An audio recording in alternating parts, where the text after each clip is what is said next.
This is the eLearn podcast, episode number 88. I collect data, I analyze data, but I'm always thinking about the human beings involved who have their own goals and purposes and how we can help them do what they want to do with the data. It's not about the data.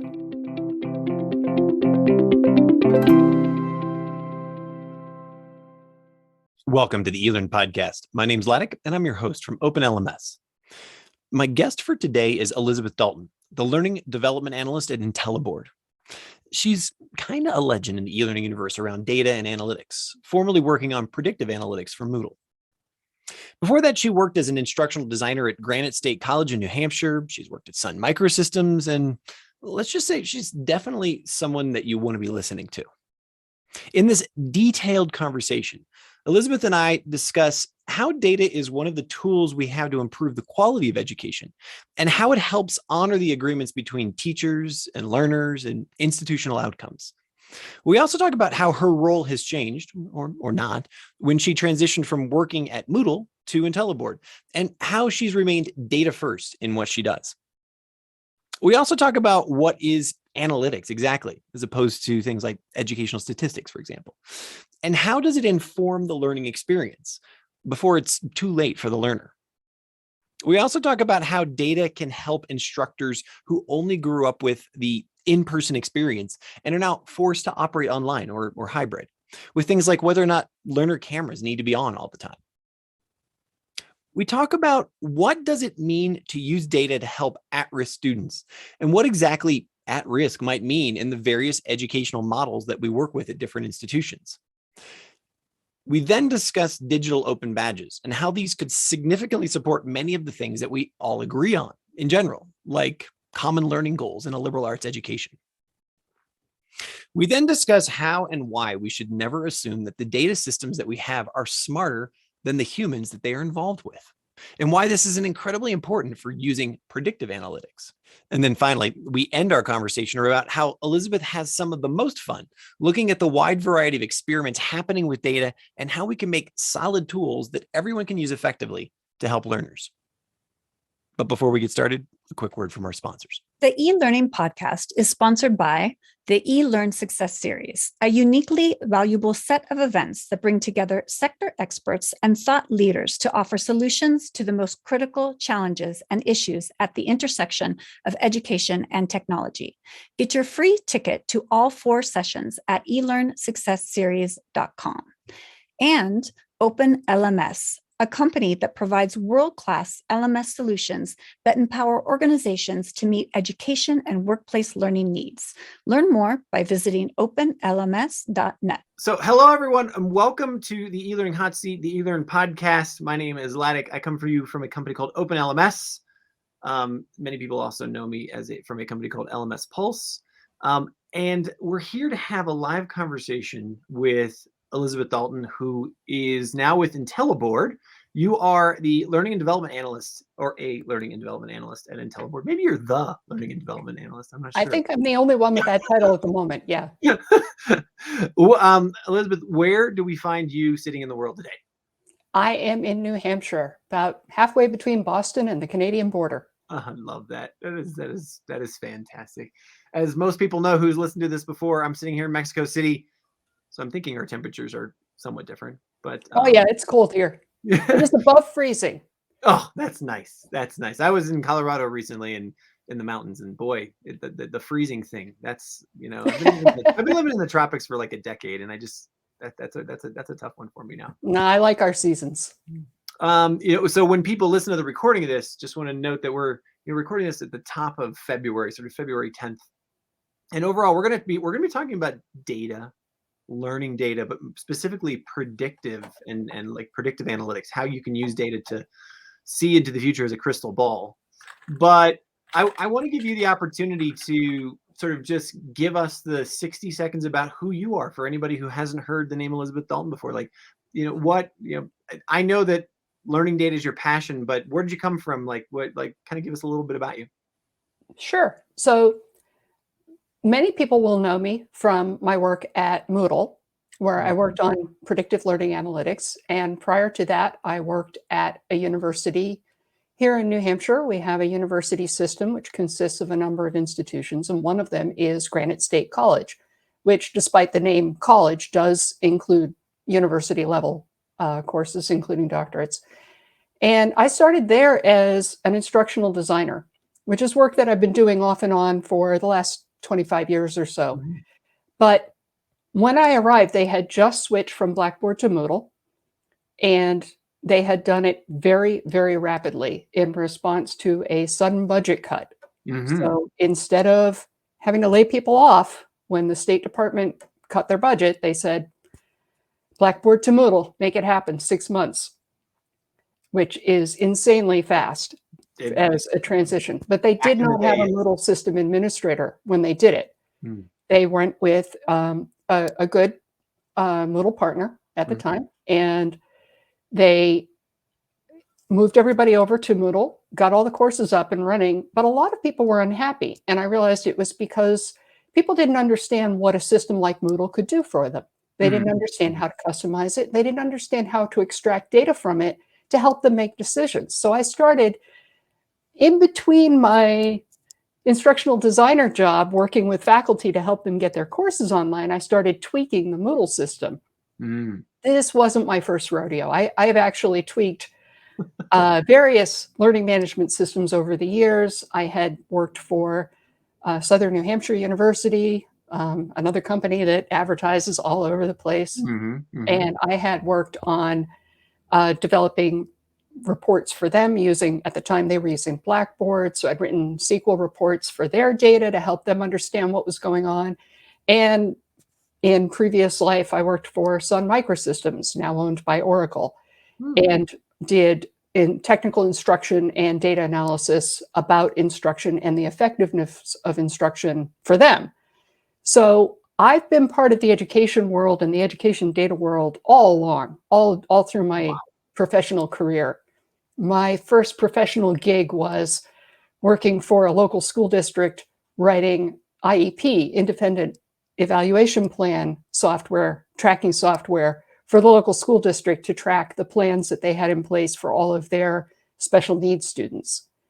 So it just keeps coming back to gathering data about how people learn and how people teach and trying to measure that and trying to use that to help make learning outcomes happen and happen more the way everybody hopes they will. And so, you've put the case, or you sort of set the stage right now, but I'd like for you to make the case for data in education and learning data. Before we go down the future looking path of why predictive analytics is a thing, we're still in a stage, even after 20 months of the pandemic, when people have really jumping into the deep end of online learning, where it's about getting the course up. It's about making sure you have design. It's about gamification. There's lots of things to talk about, but there's still a lot of fear or a lot of consternation, or just don't have time for, maybe put on the back burner of let's collect and use the data. Actually, data is probably being collected, but it's not being used. So the data is being collected. Yeah, sure. So make the case for me. Like what, and then we'll talk about what are these things. What are things that can be done with it? Sure. So I want to also make a point that I taught statistics online at the university level. So I needed data from that. I lived the life as the instructor. I've taken online courses. I've taught face-to-face as well. I've taught technical topics. I've taught statistics. I taught Chinese to preschoolers. So a variety. Wow. My kids are Chinese. They taught me. I speak it well enough to teach a kindergarten or preschool class. I can't have an adult conversation. Okay. That's not the fluency I have, but I'm very good with, do you need to go to the bathroom? Really? And when I say it in Chinese parents in the room crack up because it's, but that's a side issue. What I'm getting at there is I'm about educational quality, and data is one of the tools that we can use to help improve educational quality. And what I mean by that is we have an agreement, teachers and learners and the institutions that we teach in, we all have some things in mind that we want to get out of this educational process. We all put a lot of time and energy into it, and we want to get certain things out of it. We want to get a better job afterwards, or go to more advanced school, or be able to impress people at cocktail parties, or be able to have our grandparents be proud of us and put our work up on the refrigerator, whatever it is, you know? And data isn't going to make any of that happen, but data can be a tool to help it happen. And data can be a way of checking to see how we're doing. And when I taught face-to-face, and everyone who's listening to this who has taught face-to-face has had this experience. You look around the classroom and you know who's getting it. You see the dreamy kind of look, the people looking at their phones, the people looking at the kid next to them. And you see the kids who are kind of interested or maybe kind of puzzled, and you can react to that. But when you're teaching online, you don't have any of that. You have how people are reacting in a forum discussion. You try to keep track of who's participating and who is maybe starting to drift off. You look to see who has handed in the homework on time and who hasn't handed anything in for 2 weeks. And what can be helpful is to know, what are my students paying attention to? And what have they already tried and spent time on and struggled with? And how can I help them with that? So I see the data that we're collecting as a way, especially to help teachers and learners in an online environment, to help make up for that missing high context connection that we have in the classroom. But I also see it as a way to do research about what really works in a way that we can't do in a classroom. The only thing you can do in a classroom is individual teachers and students can write down how they feel at the end of the day, or you can have somebody standing on the side in the room tracking everybody and maybe videotaping everybody, and then going through afterwards and coding who talked and when and what did they say and how long did they talk and who was looking at who. And that's very invasive. But when we're working online, that all of that stuff gets collected invisibly in the background without anybody having to notice it. What can we do with that ethically to help improve the learning environment for everybody, for people who are teaching and learning online? But also, what does that tell us about who speaks up and who is silent? Who looks at an assignment the first day it's available, even if they don't hand it in until the last minute? And how does that affect how they do? And who's bringing resources in to share with everybody, and who's just kind of consuming whatever's available and only doing the minimum amount of work? And how does that affect their outcomes and their goals? What can we know about what students actually want to get out of the process and what teachers want to get out of the process? So I collect data, I analyze data, but I'm always thinking about the human beings involved who have their own goals and purposes and how we can help them do what they want to do with the data. It's not about the data. Sure. I love it. We're here and we put data front and center for you, but it's not about the data. I want to remind everyone, this is Elizabeth Dalton. She's with IntelliBoard. She has been doing learning analytics since before anybody else was. This is her entire career. She's super passionate about it. And this conversation is going to be talking about how we use this data to improve the learning experience in all of its different aspects. I want to give a shout out to Rev OK and Natalia Polodova, who I hope that I did not destroy your name there. But that's also just an indication, because we're live. If you're listening on LinkedIn, if you're listening on YouTube, if you're listening on Facebook, you can put a question in the comments. You can put an observation. You can just sort of give a shout out and just say hello, because we are here and we would love to take your questions. Before we go a step further into data, a lot of people knew you at Moodle, right? You were there, and that was a big, your big personality there, and now you moved to IntelliBoard. Is there a difference in the work that you're doing there, or like how has your role changed, or how are you focusing on different things? The focus is very similar, except that at Moodle, I only focused on Moodle data. And Moodle is a piece of an ecosystem. Even if you're using Moodle, there's data outside of Moodle that you want to be able to include. And when I was at Moodle, we weren't really able to focus on that. We were focusing on data that could be captured within Moodle. Now I'm focusing on all the different kinds of data, educational data systems, educational technology systems that we can extract data from. And all of that can be included in our analytics and in our predictions and modeling and anything else that we want to do with the data.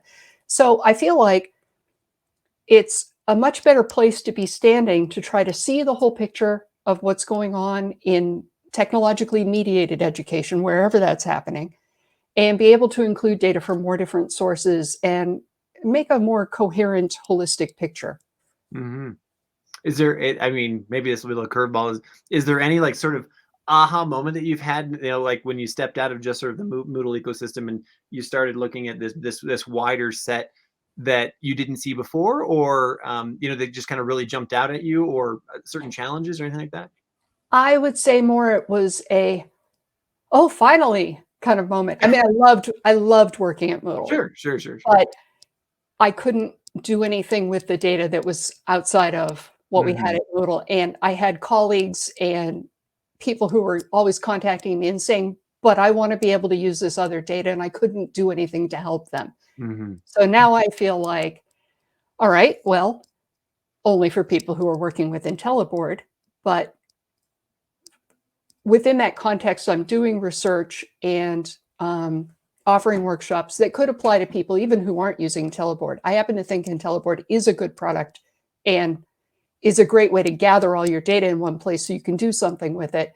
But what I'm learning can be applicable elsewhere as well. So I feel really good about this being a good place to stand to contribute to our professional community knowledge about data and how it can be used to help education. Okay, excellent. I wanted to start moving down the path of analytics and get us to predictive analytics, which is something that is a passion of yours.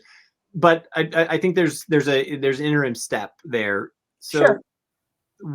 when we talk about analytics, what does that mean to you? I mean, you kind of give it in a little preamble about how data can be useful, but is it something like we're analyzing post class, we're analyzing real time, we're analyzing, to try to predict, what the future is? I guess that, that's what predictive is. Like, can you give me a sense of what that spectrum is of what, when you have a data set, how much and how, what are the different angles that you can approach it from that, predictive analytics is one of that spectrum, I guess. It's definitely a spectrum, as you say. And there are a couple of different dimensions, if you like. So the question of, are we analyzing the data real time, or is it something that happens after the class, is definitely one of those spectra. I've mostly been interested over the last 6 or 8 years in the data we can analyze real time. But we use data from the past to make models that help us predict things real time. So I'm still interested in what we can get after a course has ended or a student's engagement has ended to help understand what's going on right now. But learning analytics in general, when we're talking about learning analytics as opposed to educational statistics, is that it's about something that's happening right now during the class that can help inform the learning while it's happening. So that's a big difference. And my dissertation advisor asked me that same question. How is learning analytics different from what we've been doing as educators, as educational researchers? And the difference is, when we talk about learning analytics, we're talking about some kind of analysis of data that can help the teachers and the students and the other people involved, mentors, advisors, parents, right now, during the learning, before it's too late, before the learner has struggled for so long that they've just gotten frustrated and have walked out, before they've failed a class, before a manager says, well, you didn't complete all of the mandatory training, so you're out. We want to intervene before then. And that's what learning analytics is about helping us do. Can I characterize it as simple as, if you juxtapose it against educational statistics, that would be really a macro view of what's happening in an educational system or a district. And this is a micro level where it's like, we can go down to the student level if we want to, or the classroom level, that kind of thing. Sure. So there's that matter of scale as well. A lot of other, the whole broad area of educational analysis, data analysis, can include big systems, small systems. But with learning analytics, we're usually, well, there's predictive analytics and then there's general learning analytics. So IntelliBoard is a learning analytics tool and includes more than just predictions for one learner or for one course. IntelliBoard, as a learning analytics tool, as other tools do, will also tell you, this is how many courses I have on my system. This is how many users I have in my courses. This is when my users tend to be online. So this is when I can afford to take the system down and do maintenance. This is the range of different kinds of software or hardware or operating systems that my learners and teachers are using to connect to the system. So that's what I need to support. You know, there's a whole wide range of different things that can go into learning analytics as a bucket. I tend to focus most on the parts that directly impact teaching and learning, but there are other things that have to do with, is my LMS system powerful enough? Do I need to increase the amount of memory or processors that I have available in my system? And learning analytics can help answer those questions as well. So, you know, as a broad topic, anything that comes from your various learning technology systems that can be accumulated as data and processed in some way that helps you make a decision, that's learning analytics. Predictive learning analytics becomes a more specific thing. But we talk about learning analytics in terms of what happened, why did it happen, how can we help it happen better, what's likely to happen next. And to some extent, all of our various attempts, everywhere I've been, every kind of data analytics system I've used has been around one or more of those questions. So we have an interesting question here, and I'm hoping it's not going to throw a curveball at you, but maybe you can answer it or not. So Camila, whose family name again I will butcher, but is Gejorita, I'm gonna say, I'm not sure where she's from, but she says students are usually reluctant to open their webcams in online class. And how effective is teaching students without visual contact? Have you looked at any data sets that compare, people who have their cameras on and are not cameras on, and how that changes the effectiveness of delivery? I don't have a single answer for that. And I'd like to know from Camelia what age the students are and what level of learning they're in, because you get different responses from different ages of students, whether they want to be seen and whether that being seen and seeing other people helps them as part of their learning. And then you also get some differences on personality. We have seen over the past 2 years this huge impact of so many people trying to do online what they're used to doing face-to-face. And one of the things that I like to point out to people is everybody who's teaching today probably had their first learning experiences face-to-face. Their whole lived experience with education has mostly been face-to-face, and they feel like they're comfortable with that. They know how to do it. All of a sudden, all of them get thrown into online. Unless you've been through online as a learner, it's hard for you to imagine what it's like for your learners. And so now we're all just trying to make it up as we go along. Data can really help that. It can help us to see when it's effective and when it's not. I don't have a particular data answer to, does being able to see your teacher, your students help with the learning process? With a lot of people, it probably does. Okay, so Camelia is telling us high school students. Right. High school students are at a really interesting age in terms of wanting to be seen and not wanting to be seen. So let me just expose myself a little bit here. When I had to prepare for this interview and I realized it was going to be a video interview, I panicked. I was like, what am I going to wear? Do I need a haircut? Do I have a good video camera? And I was one of those shy kids in high school. I would not have wanted to turn on my camera. On the other hand, where I work now, we have some meetings where people don't use cameras, but the big meetings, the ones where we really need people to be paying attention, everybody's required to have their camera on. And I don't want to say it's just so that we can watch what they're doing, but we have noticed that people are more attentive when they are on camera. So there's some psychology involved here, right? And I can't give you a definitive answer. People will learn better with the cameras on, but they are probably more focused on paying attention when the cameras are on. That said, there are times when I would like them to be able to work without the cameras. So when I taught statistics, I noticed that my English as a second language students were much more comfortable participating in a forum discussion where they could take their time reading and responding than they were in my face-to-face sessions, where they would be very shy and wouldn't really want to speak in front of other people. So I felt like the online forum privileged them in a way that they'd kind of been disserved before, where they had struggled in a face-to-face class. Now they were feeling like they were getting the attention and the time and the chance to explore ideas that they needed. That could apply with face-to-face as well. On the other hand, you don't really want your kids just playing Fortnite when they should be paying attention to class or watching Facebook videos or whatever it is. So I think there could be a balance where you could trust your students, especially high school age students, to say, some of this stuff you're going to do on your own. Some of this stuff I don't need you to have the cameras on for.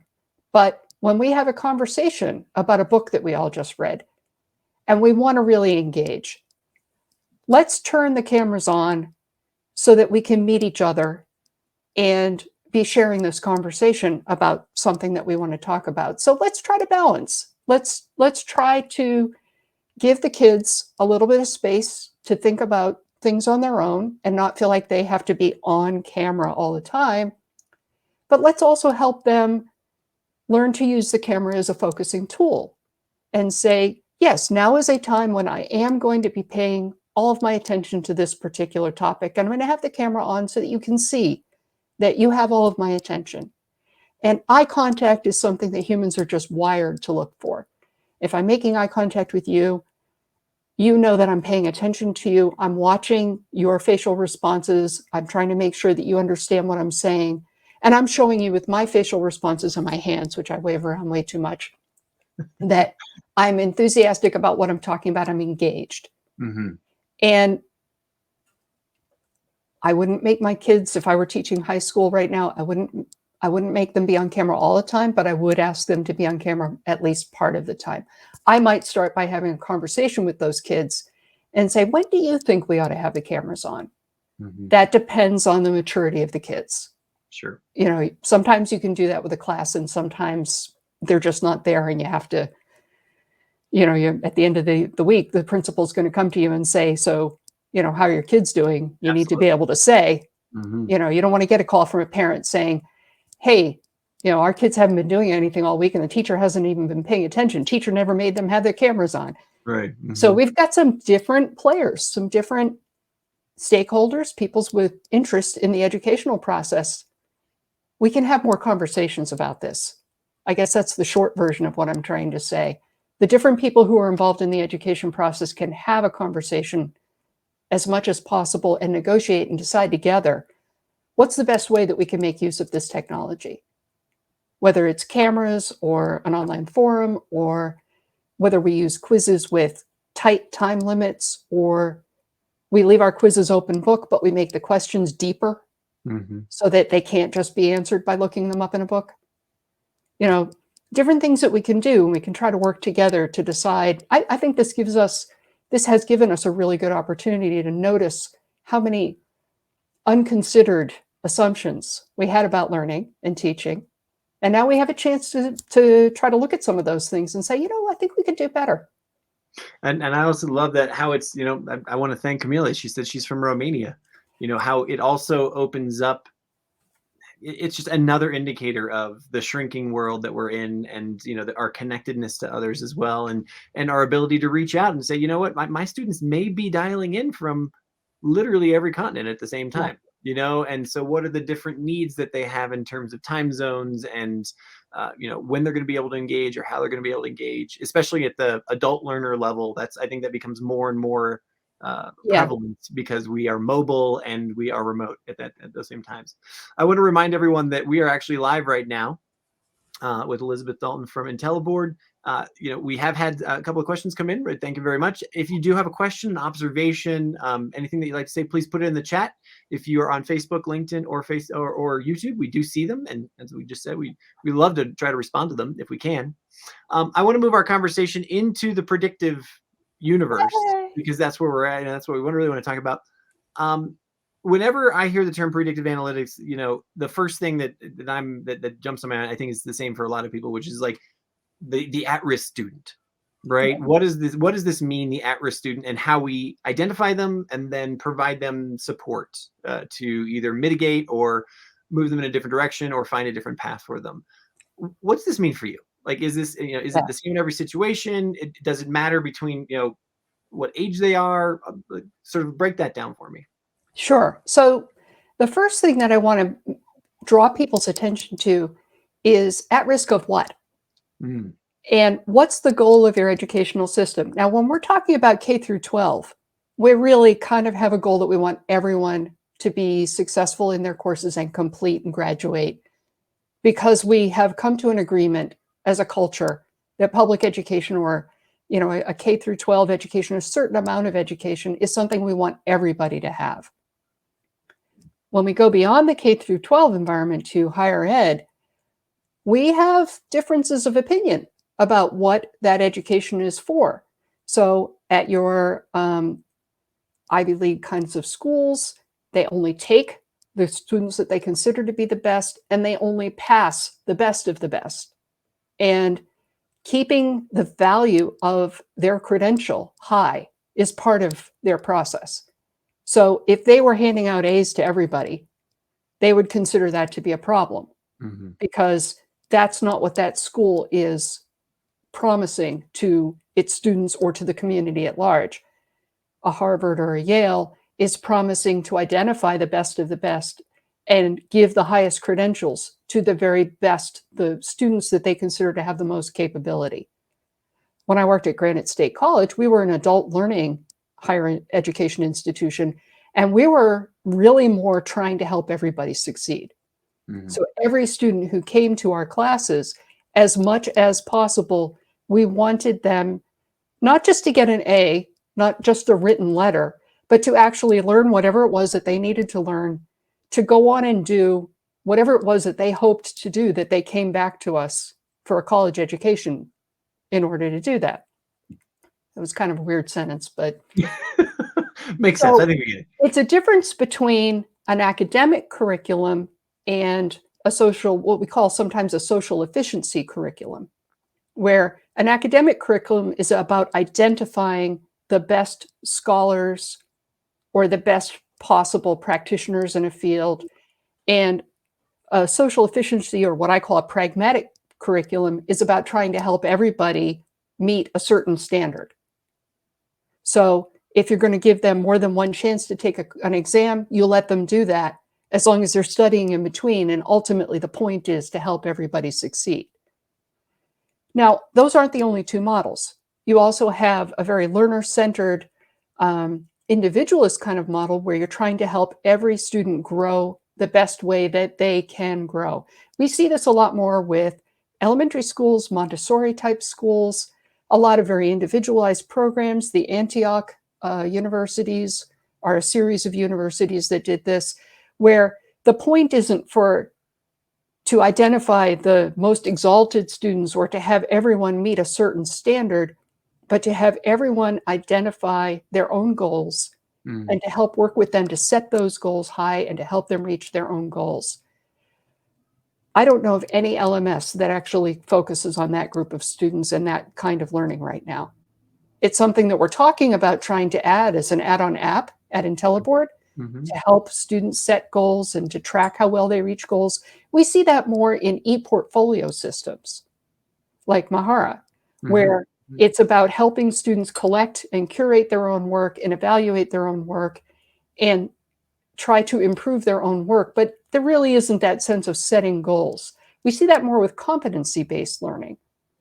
But competency-based learning tends to be focused on helping all students establish a certain set of competencies. So Western Governors University system has that kind of, we don't care where you learned it, we don't care how long you studied. If you can pass the test, that's good enough for us. So that's again the social efficiency or pragmatic model. So we've got 3 models so far. The 4th model is something that we think about, but we don't grade, which is we want education to be part of empowering people. We want it to be changing the relationship that individuals have, so that many of us want, so that they're not being merely affected by the world, but they're part of making decisions in the world. They're able to take a place in their communities and become sometime maybe leaders of their communities in certain ways. And I don't know of any systems that regularly do that at this point, but I think it's something that could be a really interesting challenge. We call that transformative education. And it's something that we keep in the backs of our minds in every kind of education that I've seen, but it's not something that we try to support with data until now.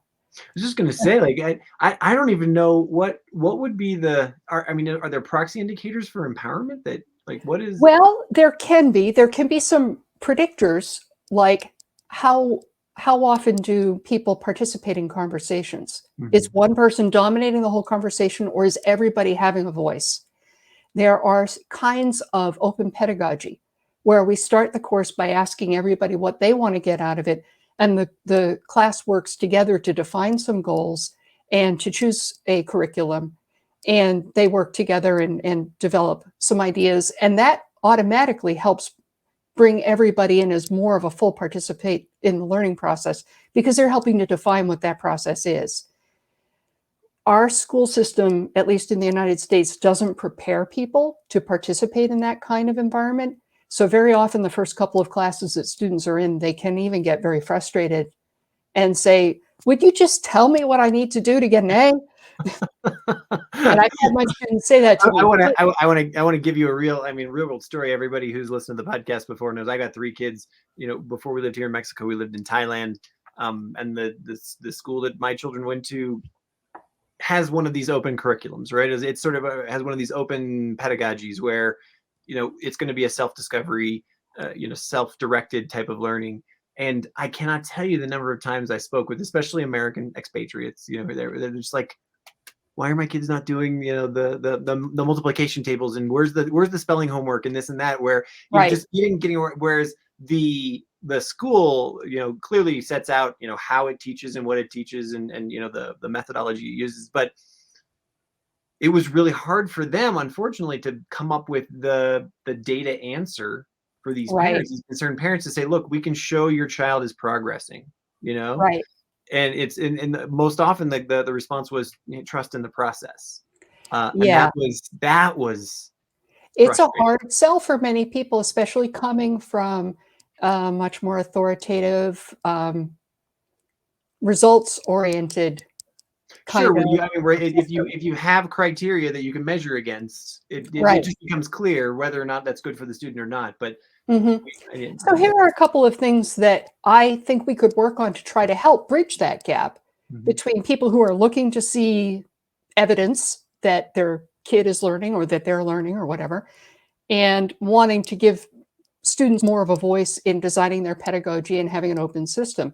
We've seen over years of research with projects like Open Schools in the UK and here, we've seen that the students who come out of those environments actually do just as well as the students who've been in a very highly test-focused, very structured environment on average. Does that mean that every student would do as well in every environment? No, probably not. And I would like to see a world where students are matched more to the environment that will really help them grow and succeed and be able to do the things that they want to do in life. But in the meantime, one of the things that I've been looking at are digital open badges, which get thrown around as a solution for everything, but I want to talk about them in a particular context. There are things that we agree in general that we want people to get out of learning. So, for example, I did a whole project on this once for a MOOC that I was taking. There's a set of rubrics called the Value Rubrics that are put out by the American Association of Colleges and Universities that are, we think that a liberal arts education should include people advancing to this level of skill in these things. And they're things like being able to recognize and evaluate evidence, being able to clearly explain a point of view, being able to recognize other points of view, being able to work together on a team, being able to identify significant points in history. It's like across the liberal arts spectrum, where that includes your basic math and science. But what we would think of as a liberal arts education, there's this list of about 40 areas where when somebody comes through that, they should be somewhat skilled in these 40 areas. And they had written out criteria for these levels of rubrics. And I thought, what if, in addition to whatever grades you were getting, in every course that you took, your teacher and even a group of your peers could nominate you for a level of a badge against one of these 40 badges, where these are the 40 rubric-driven criteria that identify a liberal arts education. And it would not just be that they nominate you, but they say why. And when you came through the end of your education, you'd have a list of testimonials of your best features, like being able to communicate clearly, or being able to analyze data well, or being able to see patterns across different situations, or being able to recognize diversity. Just things that you do well, that you demonstrated in whichever class you are in. And it's not that you got a grade, but you got a testimonial. We could be part, as an educational technology field, we could be part of tracking those testimonials. It's kind of like the best example I've seen of this in the real world is on LinkedIn. It's not great, but if you have a LinkedIn profile, somebody can nominate you for a skill. Now, they can make up any skill they want. And people play games where they just nominate everybody for everything. But if it were a little bit more evidence-based than that, and you had the opportunity to nominate someone else for something that they do well, and they had the opportunity to nominate you, and you came through with an understanding of, here are my strengths. Here are some things I'm good at. Here are some things I wish I was good at, but nobody has nominated me. I want to work on that. Or here's something I didn't even know I was good at. I wonder where that could take me.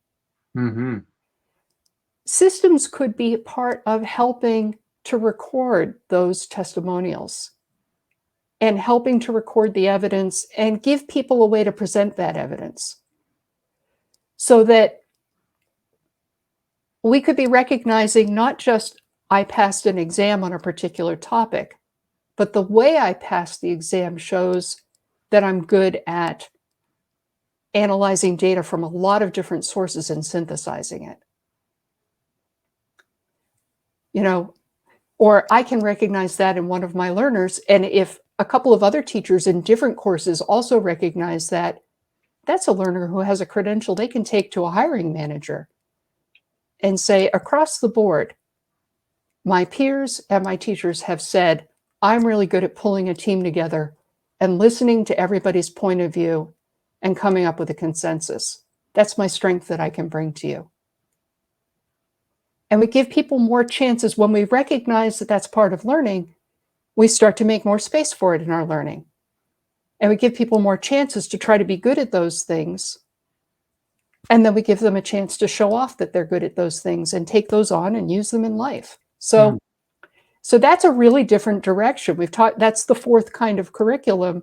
And that's how I think we could start to address it. Excellent. I want to give a shout out to I Got Medhat, who mentioned that she tried the first ADLX framework. Are you familiar with that? I don't know that one, but I need to take a look at it. Thank you for the recommendation. Yeah, thanks for putting that on the table there, Aya, and thanks for listening in right now. I also like, where I really loved where that answer was going was data's gotten a pretty bad rap over the past, let's just call it 4 or 5 years, with some of the Cambridge ways it's been used, etc. Yeah, sure. With the ways of, and at the end of the day, that's humans making choices about how they want those algorithms to work and what they want them to look for, and then how they want them to manipulate people. Yeah. But there is this positive side to what data is, the possibilities of data. And I'd love for you to put your vision on the table for that, beyond, okay, hey, let's identify the student who might be struggling. We can also identify the student who might need a little push because they're excelling and that, this is clearly too easy. So we need to challenge them in a different way. Or just in the example that you just gave, collecting these testimonials or whatever, so that we have a different way to emphasize, parts of our personality and parts of our individuality that we're good at, and what we might want to work on. What other kind of flip the script things have you started to think about, or are you working on in terms of predictive analytics or data and data analysis in general, about emphasizing that positive side of people? Well, one of the things I'd like to speak to that you were just talking about the abuses of data, is that I think it's very important that we let people know what data is being collected about them and what it's being used for, and give them a chance to challenge it. Because if you're in a system that logs how often you log in, and you don't log in that often because you have a lousy data connection. So you log in and you copy everything off the system, and then you study off on your own time, and then you come back. But the system says you're not participating very much. Yeah, sure. You should have a right to challenge that. And there should be regular, organized tools to let you do that. To say, we're making a prediction about Ladek that he's not probably going to succeed in this course because he doesn't log in very often. And you see that, maybe even before your teacher sees it. If we can find it. You could present them with a dashboard that just says, hey, here's what we're paying attention to. And your participation level is pretty low. We're kind of worried. But then you could have an opportunity to feedback and give an explanation. Right. And give an explanation and say, I don't agree with your interpretation of this data. Or even, I need to correct your interpretation of this data. The system was down last week, but I sent in my assignments through email. My teacher knows that I have them. I got grades. So we need to be careful when we're designing data systems that we never assume that our data systems are smarter than the people. And we need to give the people involved a chance to correct those data systems. We also want to watch out for bias. So I'll talk a little bit now about predictive learning analytics. All predictive learning analytics has a basic cycle. You look at the past, you build a model, you input the present, and you predict the future. Well, the past could be biased. So you asked me earlier about who are the students who are at risk, and I went into a long conversation about at risk for what? At risk for not getting an A, at risk for dropping out, at risk for not getting the job that they want after they finish the class, even though they did everything they were supposed to do, at risk for going back into their community and just dropping out of sight and assuming they can never have an effect on their lives. What risk? So that's part of it, is just to be more explicit about saying, what are we considering the goals here? What are the risks? A risk is a risk of not meeting some goal. Well, let's negotiate those goals between our institutions, our teachers, our learners, our other parties, parents, managers, mentors, whoever it is. And then when we make predictions, let's give everybody... Oh dear, that's kind of embarrassing. Sorry about that. Are we running out of time? No, not at all. That was just a random alarm. Okay. Go off in my universe. Yikes. Oh, well. So let's negotiate together what our goals are and what, therefore, those goals can be at risk. And then if we're making predictions about risk, let's make sure that everybody who gave some input to the system about data has a chance to look at that prediction and agree with it or contest it. Or say, all right, you may think that about me, but I don't think that's important, because that's not what I came here for. You know, if you return to college to get particular skills because that's what your job requires, and the university that you're going to requires you to take this class that doesn't seem to you to relate to what you really want to do, and you don't end up getting a good job in it, you don't want to hear about your risk in that course. Right. Because, rightly or wrongly, you don't think that's important to your own goals. So you need to be able to opt out of that system and say, that is not a system that I need predictions about. I don't need anybody else to be making predictions about it. I'll do as well as I do in that particular course or assignment or other obligation. So letting the people revise, improve, negotiate these data systems, I think is really important. Not just to make a data system and say, "Oh, data system, we will all go by whatever it says." I see that we've got one of my quotes, "Data systems are never smarter than people." Absolutely. Yeah, I stand by that one. Yeah, for sure. Speaking of which, since we're here in, just the top of 2022, is there anything that you're specifically or particularly interested or looking at that's coming down the pipe that, in the data analytics field that either hasn't been available in the past or that you are particularly excited about, for the next, let's just say like 12 to 18 months? There are a couple of areas that we're looking at. One is sentiment analysis. So trying to understand how people are feeling about their learning. And there's been some preliminary research in this area using things like Twitter feeds to recognize positive and negative sentiment. I would like to be part of working on a system to help a teacher discern in a large class that's kind of all over the place in their discussion boards, who are the students who are frustrated, who are the students who are confident and maybe could help the students who are frustrated, who's bored, who's excited. So a little more than just positive and negative. So that's something that we are actually working on in IntelliBoard.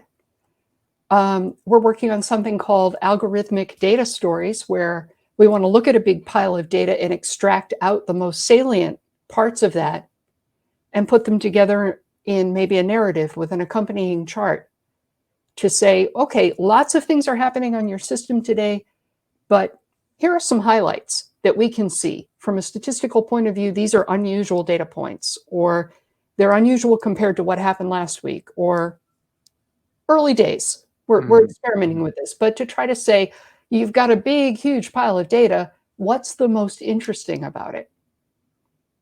And what does it probably mean? These are the unusual data elements. These are their definitions. These are how they relate to the goals that you said you had. So that could be something. I'm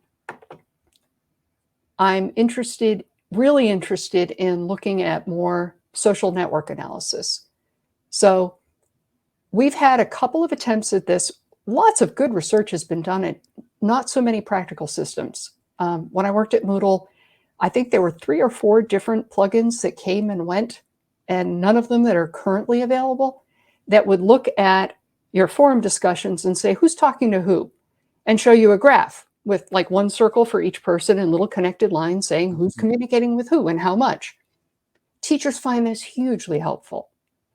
Students find it helpful to be able to say, well, it's like being able to look around a room and say, hey, there's an interesting discussion over there. I want to go be part of it. And you can't really see that when you're just looking at a discussion board with a list. So providing regular tools like that for everybody who's using a forum in any kind of system, or attached systems, like if they have, like we're doing right now, we're having a conversation, we have a chat sidebar that we could be using. If you're using Zoom and Google Classroom, a lot of chats are going to happen in Zoom. People are going to use that. Or maybe there's some other chat tool that all of your students tend to use. If we can get data from that, we can start to develop that network. And the teachers can see it, the students can see it. And there are some statistical calculations that we can make about network connectedness and centrality that we could maybe make some predictions. We think that on the basis of this forum discussion, your students are more likely or less likely to succeed in the upcoming exam because they're more or less engaged in the discussion. I don't know yet if that'll be true. And it might only be true for subjects. But it could be a parameter that we could include in a predictive model. There's been, as I say, a lot of groundwork research done on this, but not so many implementations that just everybody can use. So a lot of what I work on, some of it I like to think is a little bit groundbreaking, but a lot of it is taking ideas that have been tried out in lots of places and trying to make them into solid tools that people can use in their classrooms, in their schools or universities or workplaces, and try them out for real. Mhm. And that's, I think, a lot of what I hope will happen this year. Fantastic. I think the final question I have for you is that it's really, if I know my audience well enough, there's a lot of people who came here and said, you know what, it's all easy for Elizabeth. She's been doing this for, forever. Clearly from, the way that you're talking, you've thought about data, you have worked with data, this is something that you play with every day. But, at my school, we don't have that kind of support, and it's going to be on me to try to figure this out. Or this is something that we're just dipping our toe into it. Or, there's a couple of cool things going on, but I'm not sure how to contribute. Where would you counsel instructors, trainers, who are, let's just call them, newbies, or, at least, just sort of that at that primary level? What should they be doing first? What should they, what are those baby steps that should take first to get into this, using data as a powerful tool to improve the learning experience? It depends a little bit on what systems you're using and what kind of data access you have. Mm-hmm. So if you are using a system like Moodle, there are some reports that you can pull up and look at. Canvas, of course, has its own reports, Blackboard, Brightspace D2L. They all have some reporting systems. So a really good start is to see what reports are available in the system that you have right now. Look at them, look at what they're really trying to tell you. Think about whether there's any way that you can make use of those to inform your teaching practice, or if you're a learner, or if you're a parent. Beyond that, well, I have a workshop coming up. Yeah, promote yourself. Do it. Go for it. At Learning Analytics and Knowledge Conference next month. And I believe membership for just that workshop is $25, but space is limited, so whatever. We're going to have some more workshops in IntelliBoard, and there'll be webinars, they'll be open to everybody. I'd love to do a series of these with you. There are some steps to take with data where you start to try to get used to what kind of data does my system collect and what does it really mean? And I can't give you a blanket answer about where to go to get that information, but with pretty much every learning management system, there are communities of people who use those systems. And those communities tend to have a lot of people, crazy enthusiasts like me, and new people who are just trying to learn out, and places for those folks to have conversations. So I would say the conversation areas, the discussion areas for those learning technology systems are a really good first step. They tend to be open to newcomers. And then I hope, and I can't make a commitment about this, but I hope we'll sponsor something like that in IntelliBoard a little bit later this year for people who are using any system, to have a place to discuss where to get data, what data means, how to turn something from a set of numbers into some advice that a teacher or a learner or a parent could actually act on. I'd like to have a place where we could have safe conversations, where people could ask what they think of as the dumb questions. And I'm one of those official, there are no stupid questions. There are no stupid questions, that's for sure. Yeah. We need stronger communities to be able to discuss data and to be able to do it in a critical way and say, the data is not the ruler here. The data is how we can help to improve the situation. I'd like to have more open places to have those conversations. I don't feel like Twitter or Facebook is the right place for that.